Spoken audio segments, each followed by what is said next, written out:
This is Black Hot Fire Radio. Black Hot Fire Radio.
Hamzamo family, welcome to the Rhythm Scoop Show on the Black Hot Fire Network Media for the 21st century on the second day of the month of December. The year is 2021 at 37 minutes past 4 p.m. right here in Nairobi. We want to say karibuni sana to yet another interesting broadcast of the Rhythm Scoop Show where we get to discuss different matters to do with art, entertainment, culture, trending and topical issues across the beautiful continent that we also love to call Al Kebulan. My name is Spikes. We also do have a Kate and Zobi with us. Yes, everybody, sana to the Rhythm Scoop Show right here in the Black Hot Fire Radio Media for the 21st century. Hope you are doing great. It's been the second day of December. I want to say happy birthday to one of my cousins and how that he is enjoying this particular birthday. Tomorrow, as I wait for mine, actually I've noticed that in my family we have birthdays which are so aligned. But I'm so happy to be right here on the Black Hot Fire Radio, and of course we're looking forward to having an amazing conversation on our social media handles. You can find us on Facebook, on Twitter, and also on Instagram. Karibuni, my name is Jovi. Yes, karibuni sana. Today being the second day of December, I hope your month is starting well and you're getting to enjoy and maybe manifest something new in this month. You know, this is the month of festivities. Don't waste your money on the celebrations too much, because here comes January next year. You'll be suffering kuambia watu serikali ingilia kati and you spend your money vibaya. So welcome family. This is the Rhythm Scoop Show where we get to bring you entertainment and positive vibes. My name is Kate. And that is a kid right there who says that people better be ready not to sing Christmas carols, but when it comes to January, utakuwa naimba carol. That is a carol Shure. But we are glad that everyone is with us on the broadcast. And I remember you can interact with us on our Twitter. It's Black Hot Fire. You can also find us on the official website, which is www.blackhotfirenetwork.com. Once you are on there, please also feel free to download the app. It's available on Play Store If you go to Google Play Store and search for the Blackout Fire Network, you will find us right there. And we are always vibing to some wonderful music, some neo soul, a little bit of some hip hop and R&B, you know, some old school classics that you will definitely get to enjoy on the app. And of course, when we started off, I played you some two jams. So one of them is Munyadi by Papa Muyelele. We also played you another jam, which is known as Soke by Burna Boy. And I know that Burna Boy is expected to come up with a new production, a new song that has been announced by Wizkid. Wizkid during a performance got to say that by the way tonight, I want you all to know that I want you all to know something tonight.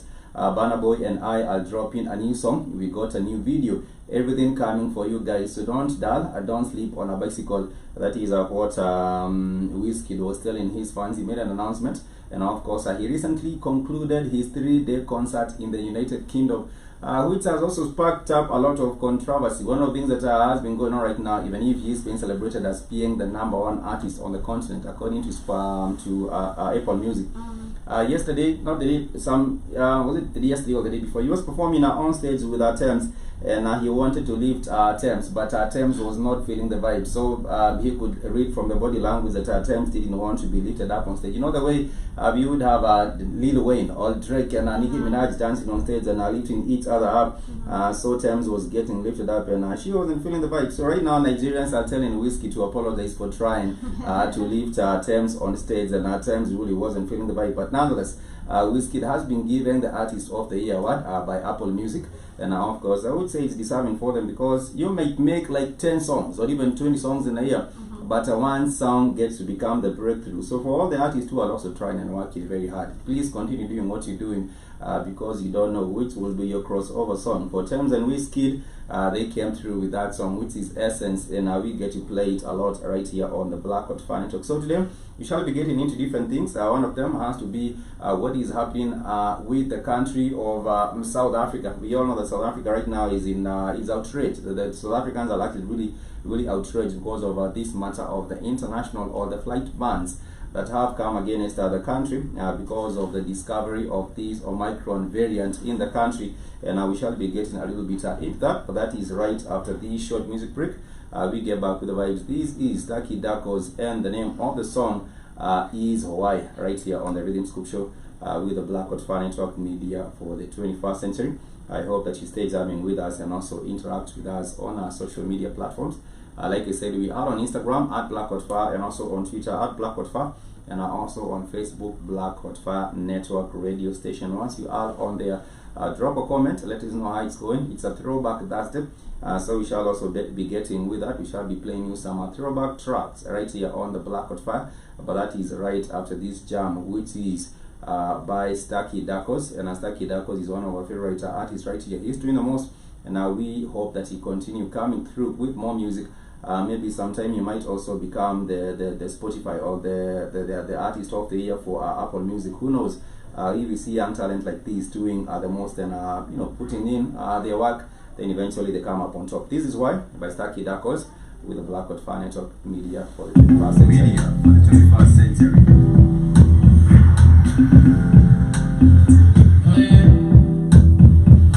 This is Blackout Fire Radio for the 21st century.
Yes, and that is a Starkey Darkos. I almost said Starboy, but that is the Starkey Darkos, who the name of the song is, while representing for Nigeria and South Africa, which are the two countries we shall be discussing today, because there has been a show of solidarity between South Africa and Nigeria.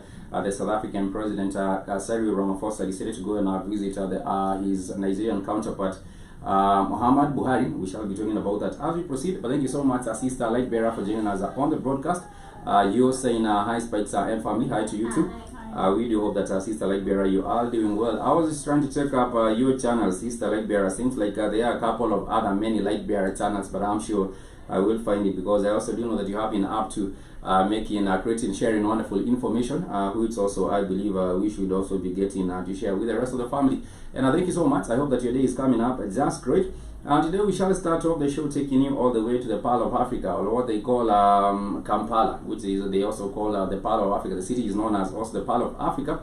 And I wanted to share with us some interesting facts about Uganda before we get started. Not many people, sometimes people overlook Uganda. They think that Uganda is not a force to reckon with, simply because of the political situation. We have had the same president since 1986. So you would imagine even before the former, what do you call him? There was this guy who was Bobby Wine. He was trying to vie for presidency, but even when he was being born, he found Museveni being the president in that particular country, Yoweri Kaguta Museveni. So we shall be talking a little bit about Uganda, and then we shall also be going into more matters on what is happening globally with other issues that affect us as black people. So one of the things to know about Uganda is that their local currency is a Ugandan shilling. That is their local currency. And now, of course, the exchange rate is about one US dollar for about 3,600 Ugandan shillings. And you also do know that you can change money at a forex bureau in Mukono town, and both are near the clock tower. And of course, they also do talk about the Adrift and Nile River Explorers comes at a great weekend getaways in Jinja. If you are going to look for getaway spots in Uganda, then you can be able also to go to those spots that I just mentioned there. And of course, another thing is that there is also a lot of mosquitoes in Uganda. That is what they also put up on this particular one. The Anopheles mosquitoes are quite active from midnight to 5 a.m. and they do not make a sound. That is the worst. If you are actually being bitten by a mosquito and it's not making a sound, it's not even getting to alarm you that it's coming around, then you are in big trouble with these mosquitoes from Uganda. The other thing to know is that the number two major English language newspapers are New Vision and the Daily Monitor. So if you're looking for the newspapers around there, you'll find the newspapers in English, because that is official language of Uganda. And you also get to realize that it's also it has a lot of the second largest lake in the world, which is Lake Victoria. But Lake Victoria is shared among three countries: Kenya, Tanzania, as well as Uganda. So it spans about 26,000 square kilometers, being the second largest. It's very, very big. 26,000. You have been to Lake Victoria, and this has also been named after Queen Victoria, which shows that people should also become serious. Why would you name a lake Lake Victoria? I think some people have a different name for it. I think it has also been named as a Lake Lolwe. I'm not really sure if it's the same. But yes, I think the people who do have a local name for the lake. But I also do believe the government should put in some effort. There are so many things that have been named after the Queen, and that shows that we are still under control of the Queen. The other day we were talking about Barbados, and we were saying that they have cut their ties officially, and they have removed the Queen as a head of state in their Commonwealth country, which is Barbados. But in as much as they have removed them, I am also sure many places in Barbados have also been named after the Queen. Maybe mountains, maybe lakes, maybe falls. They probably also might have been named after lakes. But also another thing to know about this interesting country, which is Uganda. Of course, like I said, I do believe there are many names. For example, one is Lake Lolwe, which is another name for the Lake Victoria. But apart from that, we also do find it has the Rwenzori National Park. And the Uganda's national parks are some of the most fascinating because they are picturesque landscape. And Rwenzori National Park is a hiker stream. When I was studying and learning about geography, I was learning about the formation of mountains, and this one from Uganda also used to pop up, Rwenzori, and it's also popular. And of course, it has It also has the rare rhino, which is a northern white rhinoceros. The other day we were talking about these animals being extinct. The northern white rhinoceros right now, I think there are only a couple of them. I think you can even count the number of white rhinoceros remaining in the world.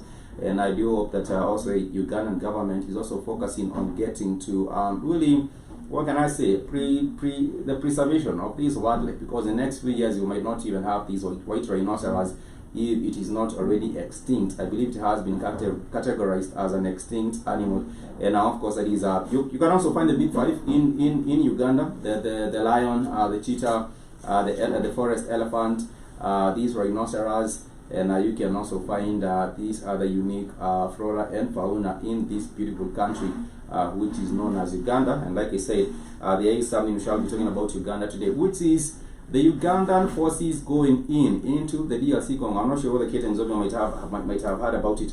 The Ugandan forces have decided to go into the DRC, and they are saying that they are going to this area to fight some terrorist groups in these countries. And these terrorist groups have actually been fighting, and even sometimes you do find civilian casualties even in these cases where Ugandan forces are going to fight them back in the DRC Congo. So let me bring up that particular story, and let me share briefly on what is happening there.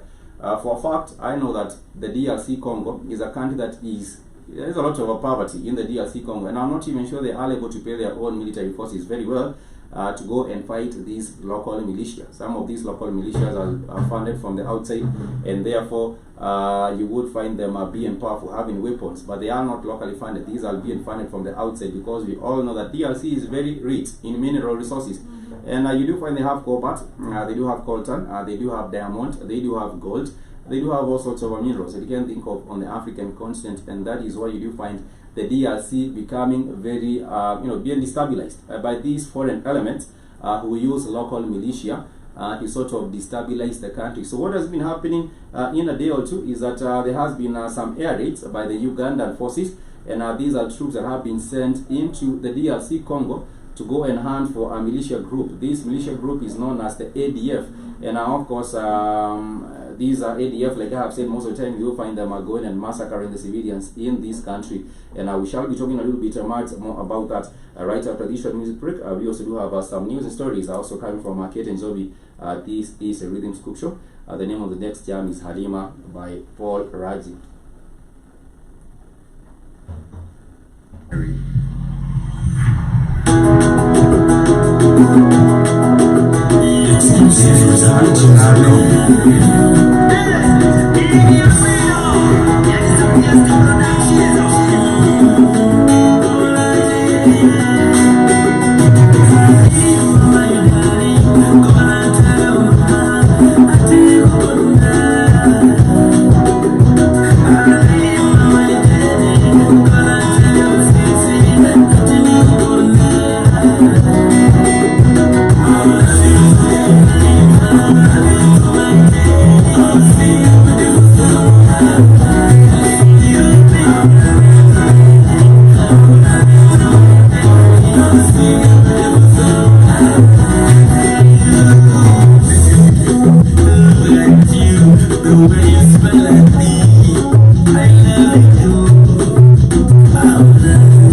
And our family, we're back with the Rhythm Scoop Show. We hope that you are doing fantastic on this particular evening, being 2 minutes to 5 p.m. right here in Nairobi.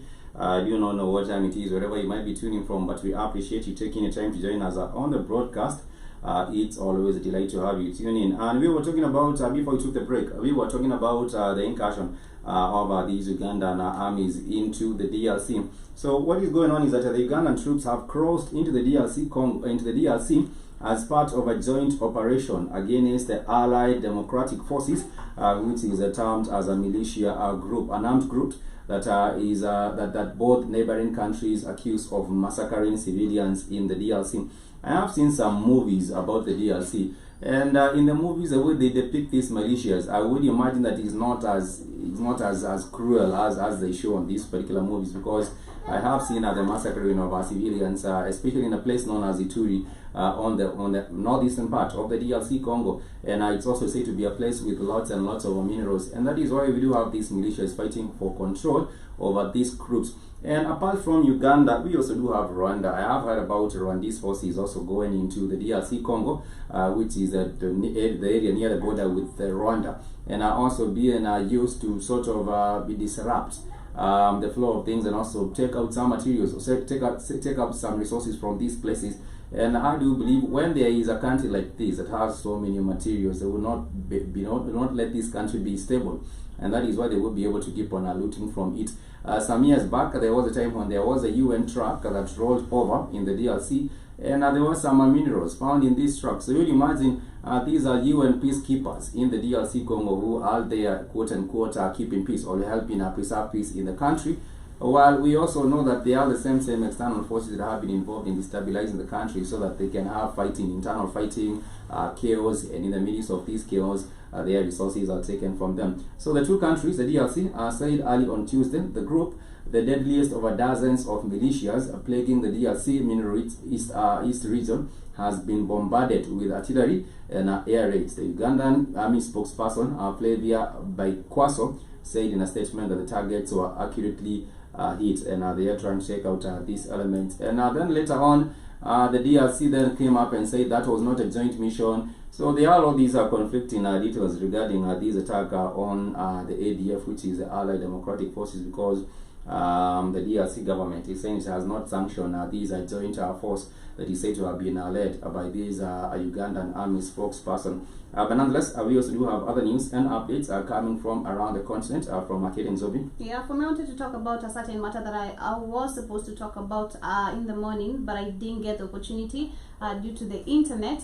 But it is considering the Chinese and the DRC Congo, and right now the Chinese have been urged by the government of China to go back to their country because of the kidnappings and the killings that have been happening in the DRC Congo on a certain gold mine. And I think for right now, what I can really talk about the issue, what I see in this is Africans are tired, because when you have a mining construction, rather a gold mining construction going somewhere, whether we discover something, you tend to see that the government always calls, or on the China, rather on the European, on the USA, to come and see, to test if these materials are good enough. And then you find that after, yes, of course, they are good enough, because Africa is rich in especially the DRC Congo right now. Of course, Specs has just mentioned that Congo is the richest country in Africa, and you find that yes, they know they are legit materials, but China, or rather the rest of the world, which is the USA, have to always make validation. But I can say it seems Africans are tired,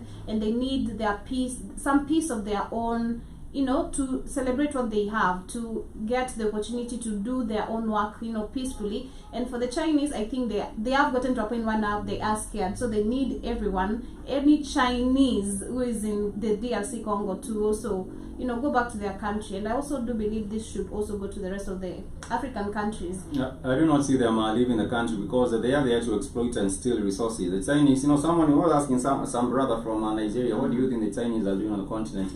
The brother was saying, they're here to do business and trade with us and make our economy better. The Chinese are not here to make your economy better. The Chinese are here to exploit as much resources as they can for their own people, for their own benefit. And therefore, I think what was happening is that I had a situation where a Chinese company had bought a mine bought a mine in the DRC, and then sold it cheaply, claiming there was insecurity. And I would also think that the people who are also attacking these Chinese, they are not really it might not even be people that have local people. Maybe they have been funded, or this is being instigated by maybe the West. You know, the apps and the Chinese have gotten in too deep, and they want to create a situation where the Chinese are also being chased out of the country. But again, so, remember, they did create an app in case anything happens and you're in the gold mining site or in any site, they can be able to track you. So I believe if it is invented either by the Chinese or the DRC Congo itself, they should be able to track these people. If the app is really others have been working. killed. I think others have been killed. I think others have been killed. Some of There the was a Chinese have been killed. policeman. Yeah, okay. Yeah. Oh, I saw a policeman who was killed actually, and then the Chinese were kidnapped. So these cases are getting there, but I would believe that people of the DRC Congo should also stand up. In this situation, I am not sure whether it's them that are doing this or it's either instigated by the West, so that it also makes it difficult for the Chinese to continue stealing these resources on the African continent. I do see General Mosquito. Thank you so much for joining us. You're just in time for some updates from the DRC Congo. I know we have a brother who has been to the DRC Congo on the network. His name is Cash God. The last time we were checking, Cash God had decided I'd taken a tour to Kinshasa, and some of the stories that I'll told about the DRC Congo, I believe not all of them are true. I understand that you can even actually, personally, if I ever get the opportunity, I would actually take a bus from Nairobi and go to Goma, because we do have buses direct from the city, inside here the city, and going into the DRC, and then from the Goma, go to Kinshasa. You'll probably take a day or two. I don't think it's really that far. You take about 2 days to get to Goma, the DRC. In a bus. I know, right? Are you sure? The last time you went to Rwanda, we took 2 days to get, and we were in a bus, so we didn't take a flight. But Rwanda doesn't sound that far. DRC Congo sounds a bit far. No, it depends on what part of the DRC you're going to. If you're going to the southern part of the DRC, it's crazy. But if you're going to Goma, it's not at the southern tip. But if you're going, also Kinshasa is not really at the southern tip. 2 days is Sorry? tiresome. I know, Sorry? Being in a bus. It's tiresome, but if you really want to go there and you're determined, then you would go. You would go. You can't even go to South Africa on a bus. Or even in your own, I'll do South Africa. For me, I'd do South Africa. Because you'd have to go from from Kenya, go to Tanzania, that's a long journey. Because that's what's happening now. But nonetheless, our family, we want to appreciate you so much for joining us on the broadcast. We shall be taking a short music break, but when we come back, I shall be telling you what is happening in the Gambia, and I also whether you can get to enjoy a fish meal in the Gambia at the moment. I will be letting you know what's going on with that right after the short music break. The name of the next jam is Proper, by the one and only Yashinsky, featuring Femi One. This is another banger that has come out just recently.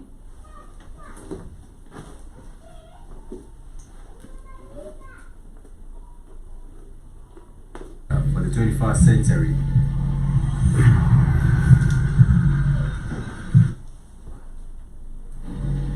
This is Black Hot Fire Radio, media for the 21st century.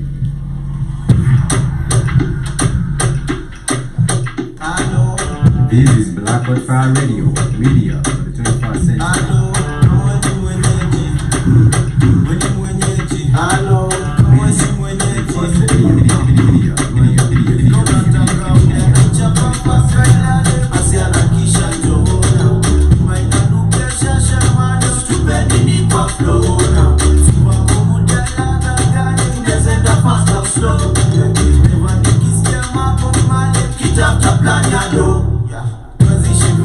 Tunamaliza, nani ukinita,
On the Blackwood Financial, they are talking about, they are singing about how they do it proper, and we represent in proper also right here on the Blackwood Financial with the Rhythm Scoop Show. And of course, before we took a break, I had hinted that I will be taking you all the way to the Gambia, which is a country bounded by Senegal. It's like it's inside Senegal. It's just like you'd have Swaziland being inside South Africa, or you'd have Djibouti being inside Ethiopia. But then again, it's an independent country, which of course again it's independent from Senegal some years back. And what is going on right now is that there has been a problem with its fishing, because there has been a conversation about what has been going on with the Chinese. The Chinese have been fishing in the territorial waters of the Gambia, which is something also that is making the fish supply, the fish quantity of fish decline in this country. And also the Chinese fishermen, fish meal plants have been leaving the fishermen in the Gambia all at sea.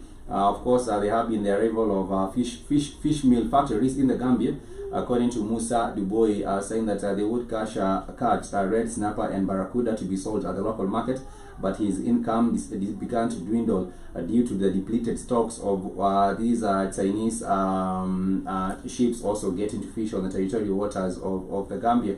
Of course, then in 2016, the Chinese-owned fish meal plant, Golden Leap, began operating out of its coastal town of Ganzhou, increasing the demand for fish to export to overseas aquaculture. And now, of course, I'm saying now work is booming again, as we can sell our catches to both the factory and the locals. But this is also playing a role in terms of depleting the fish resources on the Gambia, because of a lot of overfishing for these particular companies, these Chinese companies that have been set up for fish meal, the fish meal plants that have been set up in the Gambia.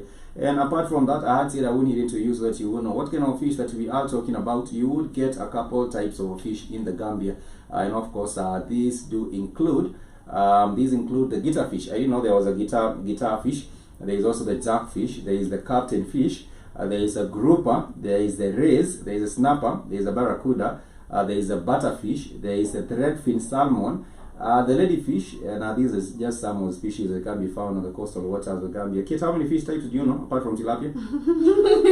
I know Nile perch. Nile perch, okay. I know daga. Daga as well. I didn't know there was a fish known as a guitar fish. There was a guitar fish. Oh God. I do not have an idea of what types of fish how they are labeled. If I came from the coastal towns, I would have an idea.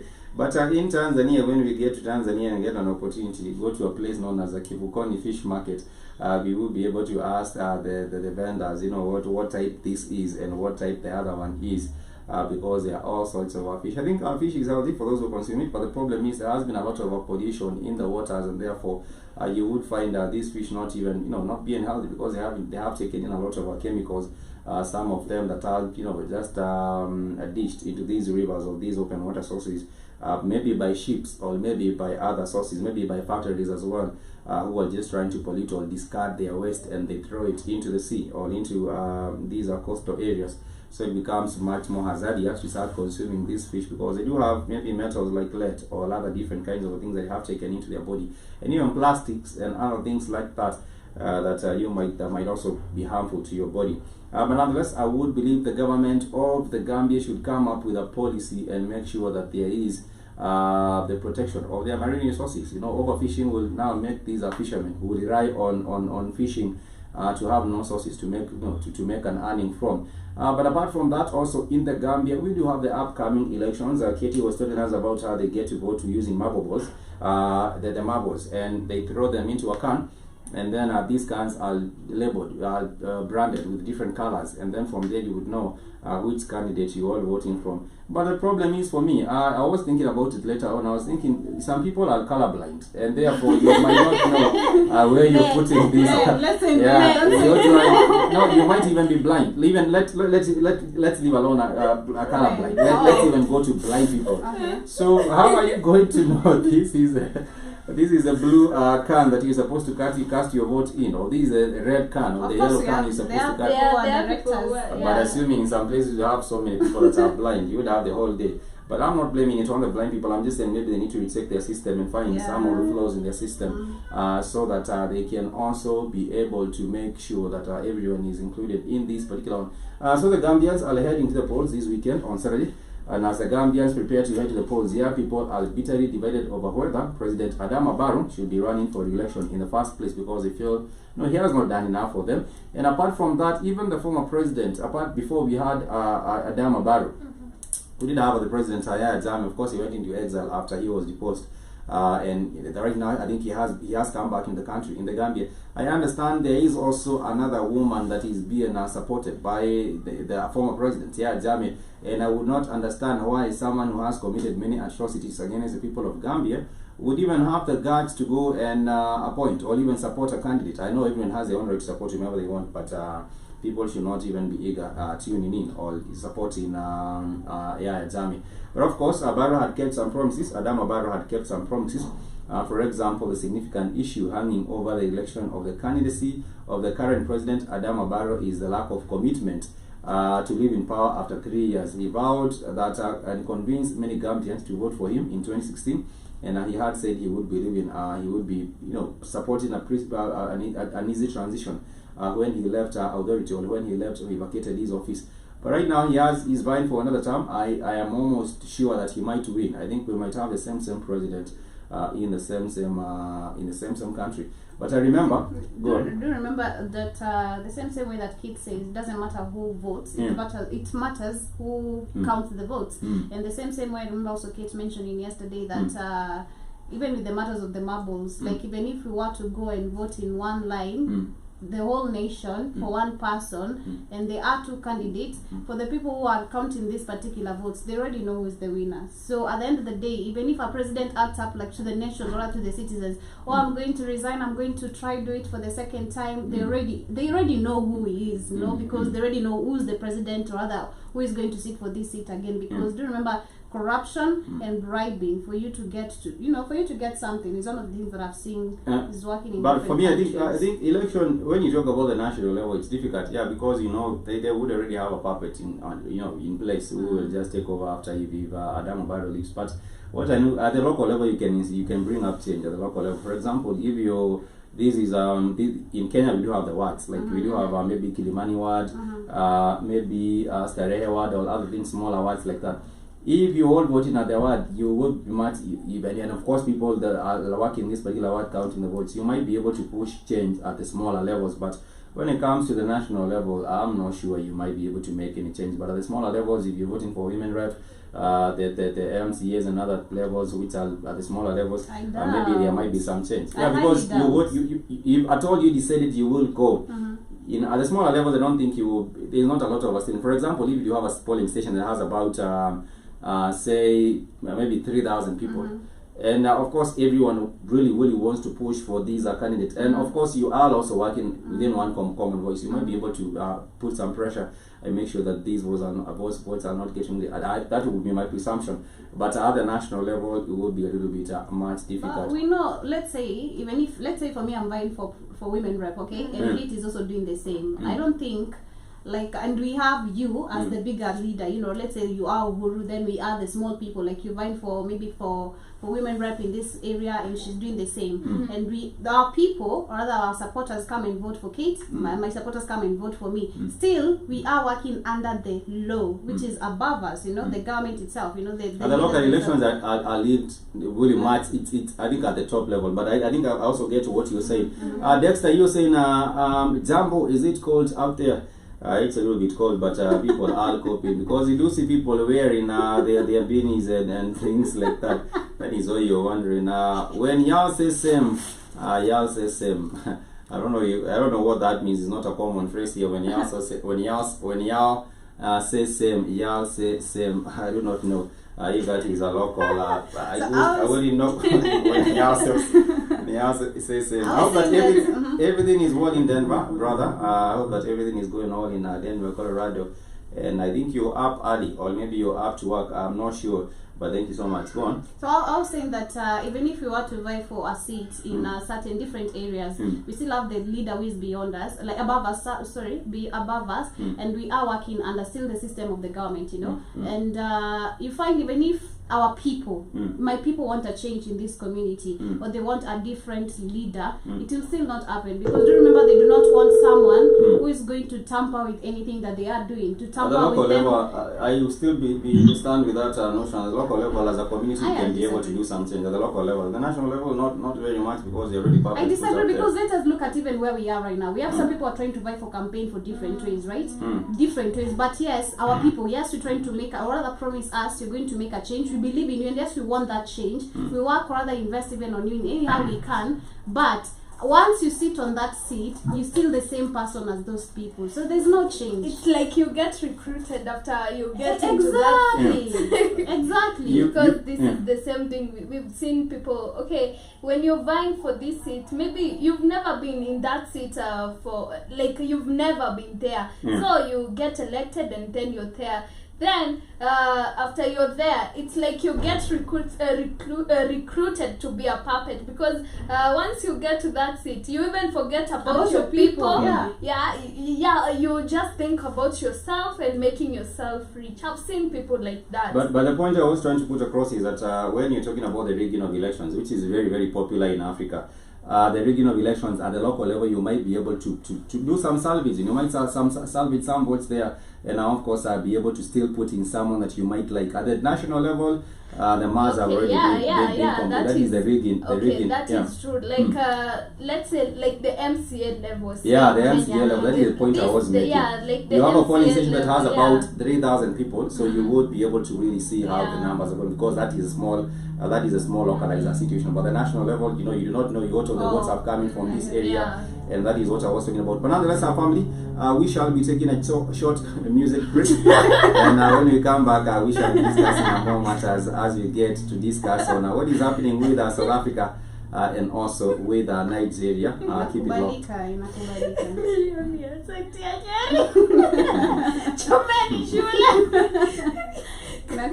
Hi Keith, why are you so quiet? He's on hold. Yeah.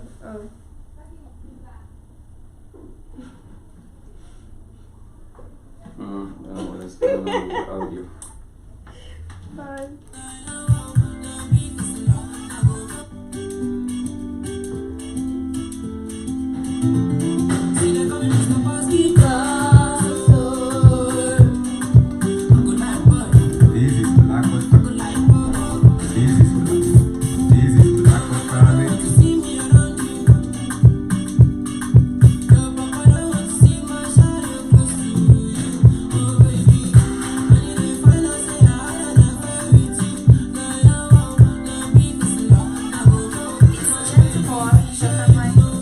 Next, I get your point. You're saying that you don't change a corrupt system when you join it. Instead, the corrupt system changes you. I agree with that as well, 100%.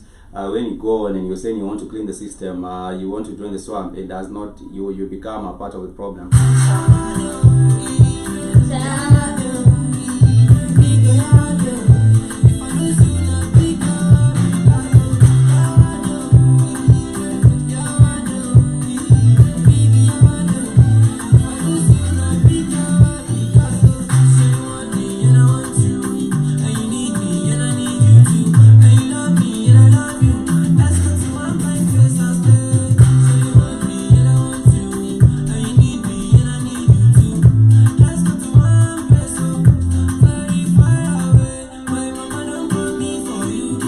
That is by the one and only Kid Banks, all the way from Nigeria. I hope to interview the young superstar there from Nigeria sometimes when we are able to have him on the Express show, hopefully soon. And also Starkey Darkos, these are some of the youngest talents shining in the industry. Hi Kid, can you hear me? You're all on mute. I don't know what's going on. I think you're all on mute, so I cannot really hear you. How about that? Can you hear me now? Yeah, I can hear you now. I think you're on mute for a minute there. It says you mute the call. I'm on mute. No, I can hear you now. You were actually on mute earlier. Yeah, you're good. I can hear you. I can hear nothing. I don't know then what's going on with that. Let me see what we do. Let me try to call you back again. Zeno Mosquito is saying Aspect is busy enjoying the music. Let me try call up again and I'll see if I'm able to hear the brother.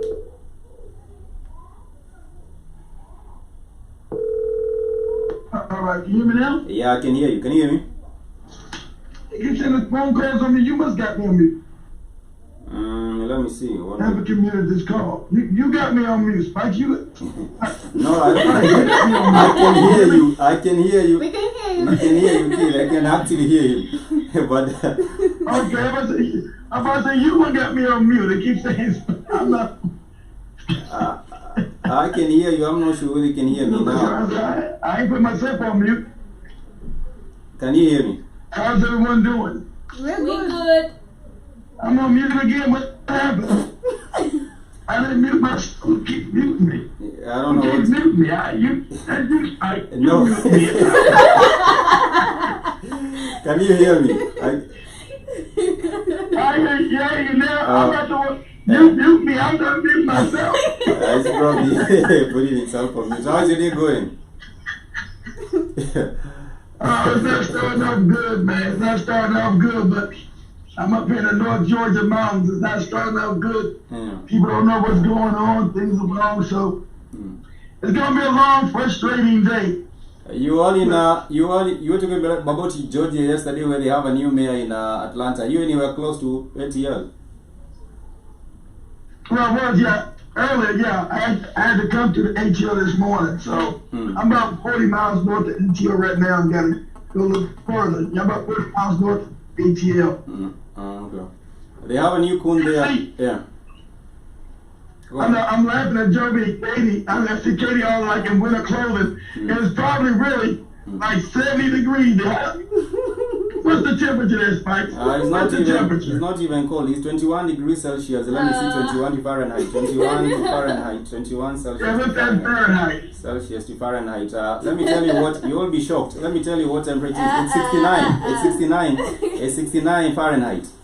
So it's 70 degrees, so, and Katie's like she's in winter. It's 70 degrees, bro. Katie dressed up like she's dressed up for winter. But it's raining. I'm just protecting myself from cold. I love myself. I don't want to catch a cold Freeze and shine. and lose my voice Freeze like and shine. you. Freeze and shine. Zero Mosquito saying it's snowing out there. No, it isn't. It's 70 degrees. It's warm, but check this out. Kate, think I'm about to blow your mind too, Katie. Cold. The temperature being cold doesn't cause you to get sick. It's the germs that cause you to get sick. Cold. Put this up for me, Spike. Let's keep Katie now. Okay. And the misconceptions of people thinking because the temperature creates illness. It does not. Say so. Put the Google search for me, Spike. Say, does cold weather create illness? Give you a cold. Say, does cold weather give you a cold? The answer is no, it does not. Because I would think that the people of Iceland will be forever sick. You know, they are in the cold there. Exactly right, Spike. They will be forever. But we want to make sure we teach you that. These are lies that she got from a stepping ass daddy. It says that many people associate cold weather with the common cold, while the weather is not directly responsible for making people sick. The viruses that cause the colds may spread more easily when there is lower temperature. That is what it's saying. That many people associate the cold weather with the common cold, but the weather is not directly responsible for making people sick. It's just that the virus may spread more easily when it's lower temperature. Yeah, but it's cold. It causes when you have nasty behavior, but you don't wash your ass, you don't wash your hands, and you're around dirty people. But cold, the weather, Katie, has nothing to do with you catching a cold. So refer that on to your simping ass daddy, as Big T's called him. It wasn't me that called your daddy a simp. Big T's called your daddy a simp. It was Big T's earlier on. You're saying I wear t-shirts and shorts during winter. That is a general mosquito. You remind me of these Muzungu who wear shorts and shirts during winter. General They Mosquito, do. You know why they do that, General Mosquito? You know why they do that? You know why they wear t-shirts and shorts? Because in the winter, they have sulfuric in their bodies. That makes them feel warm. Us as Africans, we're selenium-based. They are sulfuric based. So the cold heats their body up. And the cold makes us cold, but the cold heats their body up. See, it's completely different biology. They're sulfuric based. We are selenium based. So when you see when white people are in the cold, it makes them feel better. They feel, you say, damn, this cracker crazy. It's like 20 degrees Fahrenheit in t-shirts and shorts and shit. What is going on with this moron? That is But you gotta know their biology. I believe that is why in extreme sports like skiing, that is why you not even find a lot of black people with skiing, and those are extreme sports. I told you, Spikes, my dad. I told you when my coon ass daddy would take me up to Big Bear and make me ski. I never wanted to go skiing. I don't like the cold. I'd be out there crying. He said, "Keith, get your ass up and get on them skis and go down that hill." I said, "I don't want to go down no damn hill. I'm cold." I want to go back in the lodge and drink hot chocolate with the regular people. I don't want to be out there skiing down no sled. Skiing down no damn mountain. So he said, "You gonna learn to ski today?" That whole day I cried all day. Cried. I was all cold and shit. You just wanted to sit down and have some hot chocolate and just enjoy your time. That's right. I wanted to sit by the big fire and drink hot chocolate and be left the hell alone. I don't want to be out there skiing. But family, today I want to talk about what is happening with the two countries, Nigeria and South Africa. Of course, they have shown solidarity. These are two coons, puppet leaders, but they are still, showing some solidarity. The president of South Africa has toured Nigeria. Cyril Ramaphosa the other day went to Nigeria to call for solidarity against the travel bans, and these bans came up earlier this week. Because of the discovery of the new Omicron variant in South Africa. And right now, of course, Muhammadu Buhari, even the president of Kenya, who is that'd be the best place to go for him to go, Spikes. Sorry, what? Half his country Nigerians in South Africa, shit.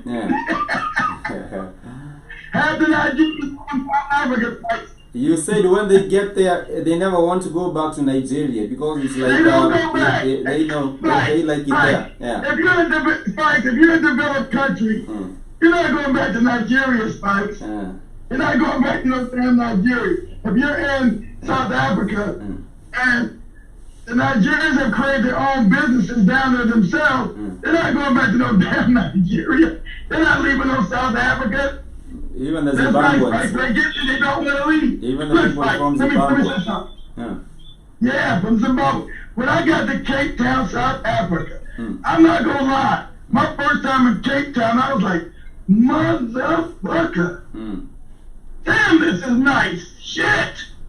You're calling back home. You're calling back home saying you're never going back. I said you're calling back home saying you never go back, and you just want to spot in Cape Town. If I never just such a dislike for these Mzungus, that would be a place I'd like to live at. It was so beautiful.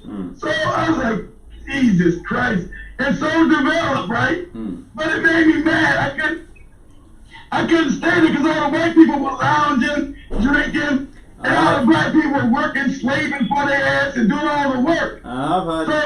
It made me angry. Go ahead. I've heard some dummies, some people on the continent are saying that the Mzungu should have stayed longer so that they would have developed even some other parts of South Africa. They stayed till 1994. For most parts of the other continent, they stayed till the early 1960s. So I've had people saying that for the countries where the Mzungu overstayed, there is a little bit more development. I think even in Zimbabwe, the Mzungu left in 19... Zimbabwe was more developed, but they destroyed it. Zimbabwe was more developed. You're right, Spike. Zimbabwe was more developed because the Mzungu was there. Namibia is more developed because the Mzungu was there. So when you go to Namibia, you're like, all right, this ain't too bad either. What happened? Sadly enough. What happened with other countries is that, for example, the DRC Congo, when the Belgians left the DRC Congo, They left the factories that they had set up and other businesses that they had set up. They were left to the people who did not have knowledge to run these companies. Some of them were left to the Indians, and they ran them down. Instead of picking them up where they were and operating them, and even farms and other things like that, they ran them down. They didn't have knowledge, so they ran them down. And you find even for Zimbabwe would also think the same. The DRC, I know the same. The DRC, we did have people taking over these companies after the Muzungu left. They took over these companies. They didn't have any technical know-how or even any kind of a knowledge how do we now run this particular system. Now, and remember, the African was left to be stupid. Remember, the Indian was brought in as the upper class, the managerial class.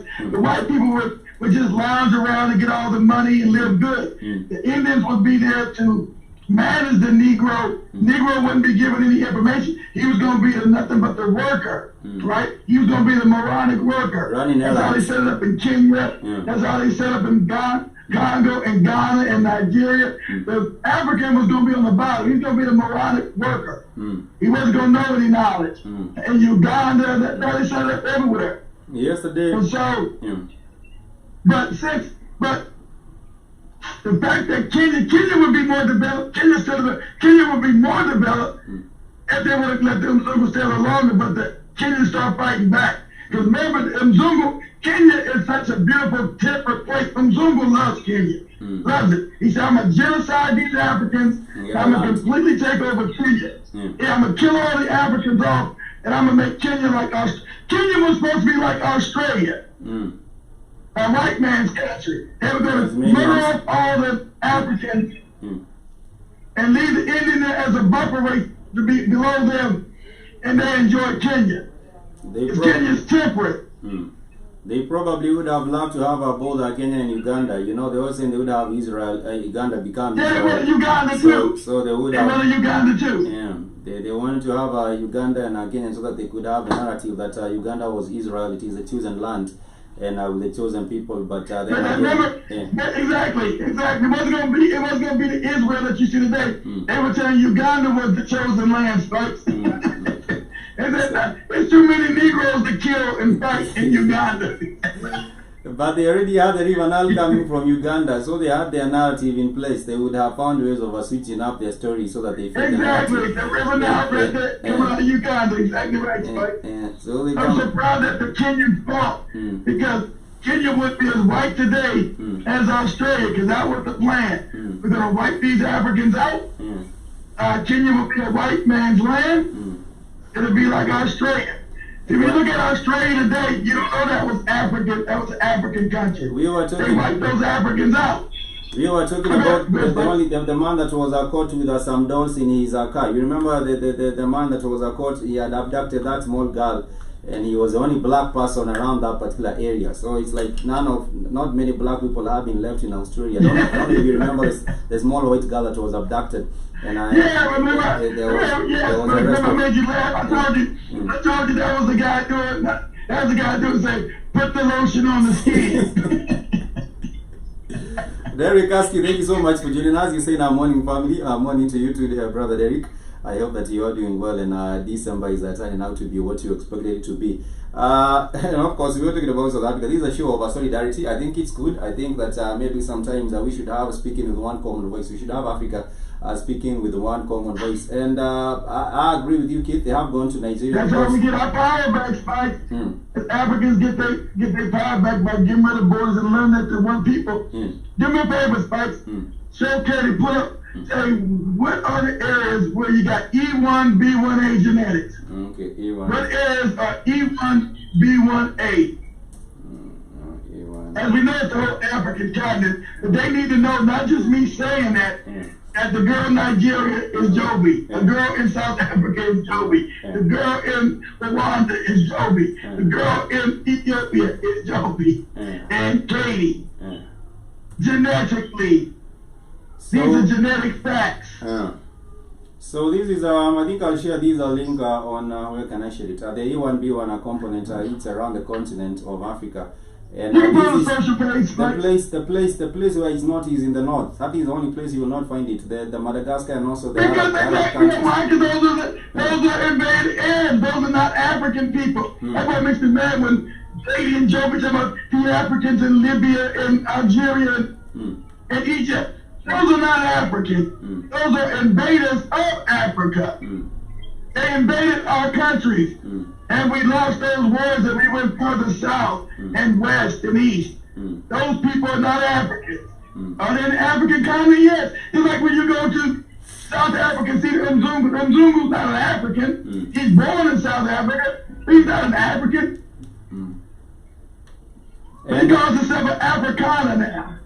Good. I was just saying that the Dutch came and took over South Africa and they claimed they were the Africans. They were the original in that yeah. It is they said, completely that's how they said they were the original Africans, right? Delusional. They are delusional as they get, and it's they speak it with a lot of confidence because they think they come up and take up over your identity. Your identity. They will come up and take over your identity, and that is what. Yes, they take your identity. Yeah. I have shared it on the network, so family, if you want to check it out, you can also check it out right there. But nonetheless, family, you're coming closer to the end of the broadcast. Go on. So when Joe, I got late. I'm too late. So when you got Joe, he said, if I'm in Nigeria.